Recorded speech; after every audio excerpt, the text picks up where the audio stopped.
Welcome to our channel. Today we how to update Trello AI to streamline card descriptions and labels. Easy tutorial step by step clearly. To update Trello AI and streamline card descriptions and labels, begin by logging into your Trello account. Navigate to the board where you want to enhance your card descriptions and labels. Click on the menu option located in the upper right corner of your screen. From the menu, select Power UPS to explore additional features to integrate. Look for the AI-related Power UPS available for Trello. Choose the one that suits your needs best, such as an AI writing assistant or a label generator. Click on the Add button next to your chosen power-up to enable it for your board. Once added, return to your board and open a card you want to update. In the card's description area, you may notice new AI tools available. For descriptions, use the AI tool to summarize key points or generate new content.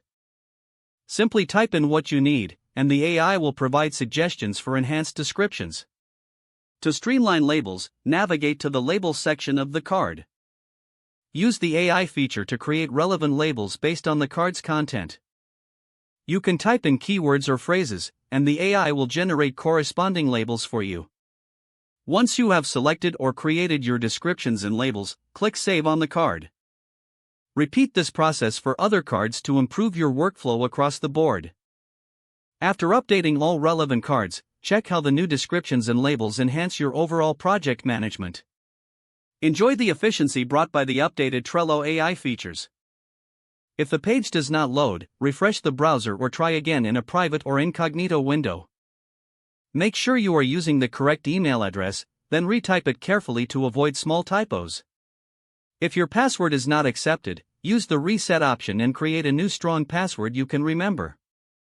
Check your spam folder for verification or security emails, then complete any requested confirmation steps.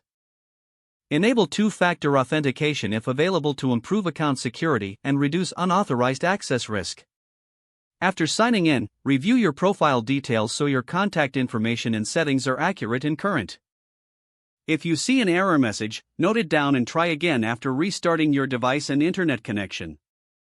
Log out when you finish, especially on shared devices, to keep your account and payment information secure. If the page does not load, refresh the browser or try again in a private or incognito window. Make sure you are using the correct email address, then retype it carefully to avoid small typos. Don't forget to like this video and subscribe to our channel for more step-by-step tech guides.